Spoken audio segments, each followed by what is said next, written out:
Good morning, class 11th. So, today we will discuss the, the chapter number 3 from the Hornbill, Discovering Tut.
इसे A.R. Williams ने लिखा हुआ है.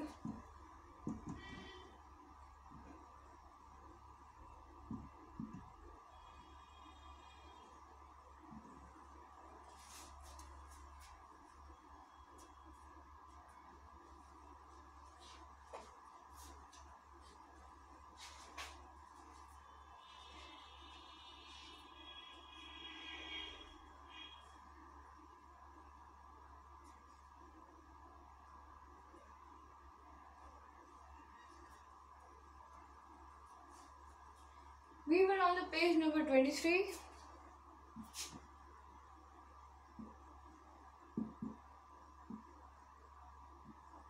Open your books.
So basically what we have discussed in this chapter, we have discussed about the King Tut, who is from the Egypt. He ruled there for almost, his family ruled over there for several centuries. उनकी family ने वहां पे कई सालों तक क्या किया, कई सालों तक उन लोगों ने वहां पर शासन किया. वहां पर वो रहे, उनका राज चलता था वहां पर simply. And the basic thing is king टट वाज अ टीनेज बॉय जिसकी डेथ मिस्टीरियसली हुई थी. In this chapter, we will discuss about the King Tut's tomb, जो कि इसमें ढूंढा गया था और ये देखा गया था कि किस तरीके से उनकी बॉडी के ट्रेसेस मिले थे. जब उनकी ट्रेसेस को चेक करने के लिए फॉरेंसिक डिपार्टमेंट आया तो फॉरेंसिक डिपार्टमेंट सिंपली उस चीज़ को ये चेक करना चाहता था कि उनकी डेथ हुई कैसे, उनकी डेथ में प्रॉब्लम्स क्या आ गई, राइट. उनकी डेथ में किस वजह से हुई, उन्हें किसी ने किल किया, उनका किसी ने मर्डर किया, पॉसिबिलिटी मर्डर की ज़्यादा थी, क्योंकि वो पूरे एम्पायर के लास्ट हायर थे, यानी उत्तराधिकारी थे, उनके अंडर में ही ये सारी चीज़ें थी। तो इस वजह से उनका मर्डर का पॉसिबिलिटी ज़्यादा था।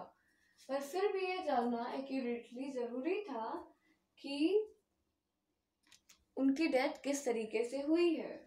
पर यह कहा जा सकता है कि उनका फेस काफ़ी ज़्यादा पुराना था, उनकी बॉडी काफ़ी ज़्यादा पुरानी थी।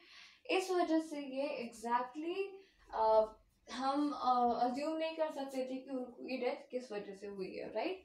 वो ऑलमोस्ट 300,000 प्लस ईयर्स पुरानी बॉडी थी, जो कि इजिप्ट के वैली ऑफ किंग्स में गाड़ी गई थी। और सिंपली ये देखा जा सकता था कि उनकी बॉडी का जो कास्केट था वो बहुत ज़्यादा गोल्ड से एम्बेडेड था, पूरे गोल्ड ही उसमें लगे हुए थे। और ये चीज़ कही जा रही थी कि सिंपली उन्होंने बहुत कोई अच्छे काम किए होंगे, तभी उन्हें इतने अच्छे तरीके से ग्रेव यार्ड में, या कह सकते हैं, ब्यूरिंग किया गया था। सो इस रीजन को जानने के लिए बहुत सारे साइंटिस्ट आए, बहुत सारे आर्कियोलॉजिस्ट आए, पुराने जीव जंतु में जो कह सकते हैं कि जो शिक्षा ग्रहण करते हैं वो आए। और उन्होंने जब तूतनखानी यानी किंग टट की क्या निकाली, किंग टट की जब उसको निकाला ग्रेव को, सो बेसिकली हर तरफ आसपास हवाएं तेज चलने लगी और तूफान चलने लगा, और ग्रे सारे के सारे जो क्लाउड्स थे वो ग्रे से डार्क होने लग गए। और ये देखा जा सकता है कि कहीं ना कहीं वो एक एटमॉस्फेयर उस जगह का अजीब सा होता जा रहा था। कुछ लोगों का इवन ये भी मानना था कि वो एक कर्स चीज है जो हम लोगों को प्रॉब्लम क्रिएट करा सकती है। इस वजह से कुछ लोग वहाँ पर प्रेयर्स वगैरह पढ़ रहे थे, और उनका एक कहना था कि किंग टट अपने जगह पे रेस्ट कर रहे हैं और हम लोगों ने उन्हें डिस्टर्ब किया है। सो ये सारी चीजें क्या मतलब दिखाती है कि जो किंग टट थे वो एक बहुत इम्पोर्टेंस प्ले करते थे। वो बहुत अच्छे तरीके से उन्होंने अपना कह सकते हैं किंगडम खड़ा किया था, लेकिन इतनी कम एज में होने के बाद, इतने ब्रेव होने के बाद भी कुछ सालों बाद लोग उन्हें भूल गए। और जब उनकी डिस्कवरी हुई तो पूरी दुनिया से लोग उनकी डिस्कवरीज देखने आए, उनके ग्रेव को देखने आए। और उनके कास्केट को जब निकाला गया तो उसमें बहुत सारा प्योर गोल्ड लगा हुआ था। और ये कह सकते हैं कि ये पहली ऐसी मम्मी थी किंग टट की जो कहाँ डाली गई थी, जो डाली गई थी सीटी स्कैन के अंडर में। फॉरेंसिक कंस्ट्रक्शंस क्या होते हैं? फॉरेंसिक कंस्ट्रक्शंस क्या करते हैं, आपकी बॉडी को, आपके बॉडी में जो भी मतलब फॉरेंसिक रिकंस्ट्रक्शन क्या होते हैं कि वो जो भी आपका फेस है, अगर आपका फेस बहुत टाइम से खराब हो चुका है तो आपके फॉरेंसिक डिपार्टमेंट में चेहरे की शेप, चेहरे की एलिगेंसी को देखकर वैसा ही एक फेस क्रिएट करता है, जिससे हम ये अज्यूम कर सकते हैं ये इंसान ऐसा दिखता होगा। तो ये सारी चीजें थी जो फॉरेंसिक रिकंस्ट्रक्शन के अंडर में की जा रही थी।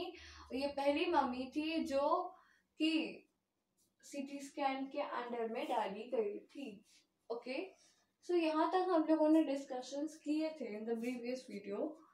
सो that is really difficult to understand the situation.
So what we have discussed, simply कह सकते हैं कि 3300 ईयर्स ओल्ड एक बॉडी को उन लोगों ने निकाला, सिटी स्कैन के अंदर में डाला। उनके लिए ये सारी चीज़ें बहुत ज़्यादा डिफ़िकल्ट थी। The mummy is in very bad condition because what Carter did in the 1920s, said Zahi Hawass, Secretary General of Egypt's Supreme Court of Antiquities, as he leaned over the body for a first look. मतलब कह सकते हैं mummy बहुत बुरी condition में थी, क्योंकि जो भी because of what Carter did in 1920s, ज़ाही हवस जो कि थे, जब उन्होंने बॉडी को देखने के लिए पहला लुक जब उन्होंने लीन किया, उस पर झुक कर देखा, तो उसकी कंडीशन बहुत ज़्यादा ही क्या थी, ख़राब थी। आगे Carter, Howard Carter, that is, was the British archaeologist who in 1922 discovered Tut Storm after years of futile searching. तो कह सकते हैं कि उन्होंने कहा कि 1920s में जो कार्टर ने किया, उसके बाद मम्मी की कंडीशन बहुत ज़्यादा ख़राब हो गई, और किंग टट को 1922 में कार्टर ने खोजा था। It contents to hastily ransacked in antiquity was surprisingly complete. मतलब कह सकते हैं कि वो जो मटेरियल था उसका, वो बहुत अच्छे तरीके से स्टोर था, और बहुत अच्छे तरीके से जो एंटीक मटेरियल्स थे वो बहुत अच्छे तरीके से सेफ थे। They remain the richest royal collection ever found and ever become the part of the pharaoh legend. अब हम सबको पता है कि काफ़ी ज़्यादा लोग उन बॉडी को ढूंढ रहे थे, देखने की कोशिश कर रहे थे, तो दे remain the richest royal collection ever. मतलब रॉयल कलेक्शन को उन्होंने ढूंढा था तो उन्हें सबसे ज़्यादा पैसे मिले, और stunning artifact in gold, their eternal brilliance made to guarantee resurrection. अब क्या बताया जा रहा है, रिसरेक्शन जो हुआ था, और सिंपली ये मतलब था कि वो सबसे ज़्यादा पैसे वाले रह गए। वहाँ पर स्टर्निंग आर्टिफैक्ट इन गोल्ड, वहाँ पे गोल्ड का वर्क था जो ग्रेव पे था, वो बहुत खूबसूरत था। They had an brilliance mean to guarantee resurrection, caused a sensation to the times of discovery, and still get the most attention. But Tut was also buried with everyday things he'd want in the afterlife. Board games, a bronze razor, linen undergarment, and cases of food and wine. तो कह सकते हैं कि उन पहले के लोगों के पास काफ़ी अच्छा माइंड होता था, कि वो बहुत अच्छे तरीके से आगे आने वाले फ्यूचर के लिए सोचते थे। और जब किंग टट को ब्यूरी किया गया, मतलब गाड़ा गया, तो उनके साथ दिनचर्या की हर चीज़ों को डाला गया। जैसे उनके साथ बोर्ड गेम्स डाले गए, एक रेजर ब्रॉन्ज का डाला गया, अंडरगारमेंट्स डाले गए, और खाने के लिए फूड और वाइन भी डाली गई। After months of carefully recording the Furnace funerary treasures, Carter began investigating his three-nested coffin. Opening the first, he found the shroud adorned with garland of willow and olive leaves, wild celery, lotus petals, and cornflower, the faded evidence of burial in March or April. When he finally reached the mummy, though he ran into trouble, the ritual residents had earned cementing to the bottom of his salt gold coffin. No amount of legitimate force could move them.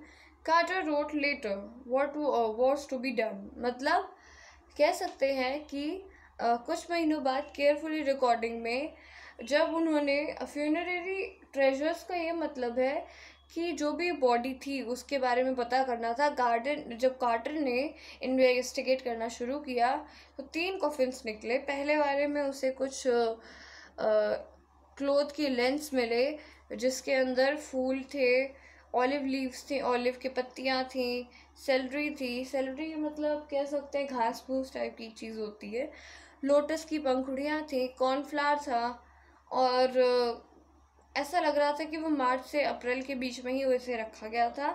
When he finally reached the mummy, through he ran into trouble. जैसे ही वो mummy के पास पहुंचा वो बिल्कुल डर गया और उसने कहा The ritual reasons no amount of legitimate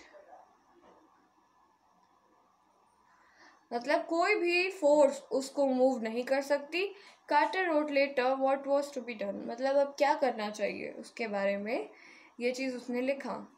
so basically उन लोगों को इस चीज़ का डर था कि कहीं ना कहीं अगर हम किसी कर्ज को हिट कर देंगे तो वो हमारे लिए क्या हो जाएगा, काफ़ी ज़्यादा डिफ़िकल्ट हो जाएगा उस सिचुएशन को ठीक करना। इस वजह से वो ये चाह रहे थे कि वो उस समय में भी ठीक रहे और कोशिश करे कि जो सिचुएशन है उसको ओके करने की। क्योंकि पहले तो उन्होंने बहुत पुरानी एक मम्मी को खोजा, उसके बारे में टेस्ट किए और उसके बाद ये पॉसिबल नहीं था कि उसको आप इतने नॉर्मली क्या कर सको आप ओपन करके सबके सामने उसके मिस्ट्रीज खोल सको, क्योंकि वो पुरानी चीज़ें थी और पुराने लोग अपने फ्यूचर के बारे में बहुत अच्छे से सोचते थे, right. So now we will discuss the next segment to the next video. Thank you class.